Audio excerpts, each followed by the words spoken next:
đây bông ôn ở kia thay nít nhiều man cho ca một vài cái này lúc chúng nạp vào ông một cho bạn bị tiền chẳng cái này ní cứ chia tăng pi chấm nón sớm mai lùng vết nó ở đông á hay ở lúc cái chia chặt đây vào ông chăn thì chia cái chia chặt đây vào ông không ai để con ban ở sau khi một cột hói cô lúc chúng nạp mua những con đá cứ chia snap và hoa rồi bỏ vào ông chăn thì chia vào này hay nó không sớm mai lùng vết cứ chia sớm mai đó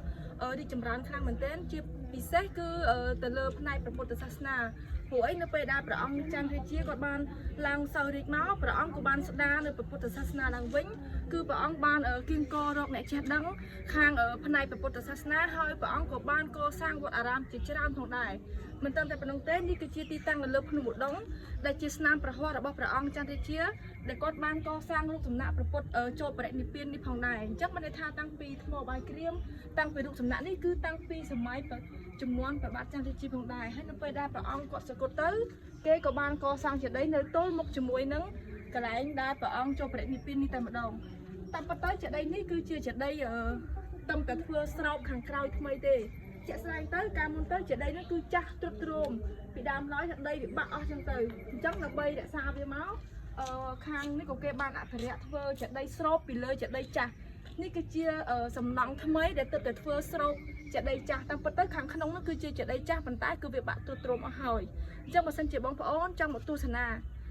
កាលមុនបងប្អូនក៏ធ្លាប់សួរខ្ញុំដែរថាថតនៅទីតាំងណាវិញគឺនៅខាងលើភ្នំឧដុង្គនៅខាងកើតភ្នំគេបងអស់នៅពេលដែលបងប្អូនចូលមកដល់បងប្អូនចូលមកខាងកើតភ្នំខាងកតុយចុងខាងភ្នំហ្នឹងណាអញ្ចឹងឡើងមកដល់ទៅបត់ឆ្វេងពេលហ្នឹងសួរគេទៅគឺគេប្រាប់ទៅអត់ពិបាករកទេអញ្ចឹងទីនេះមិនត្រឹមតែជាទឹកដីប្រវត្តិសាស្ត្រទេក៏ជាកន្លែងគោរពបូជាខាងផ្នែកពុទ្ធសាសនាផងដែរអញ្ចឹងនៅក្នុងថ្ងៃនេះគឺជាថ្ងៃពិសាខបូជាវិសាខ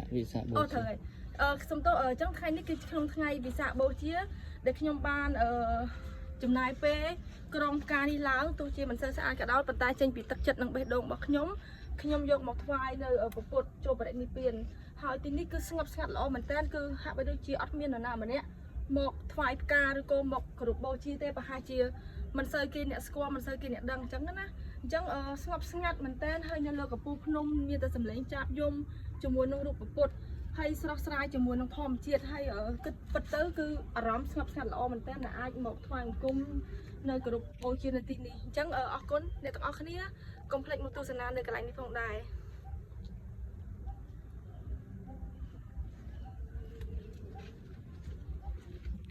អញ្ចឹងខ្ញុំនឹងក្រុមខ្ញុំអត់អាចឡើងទៅ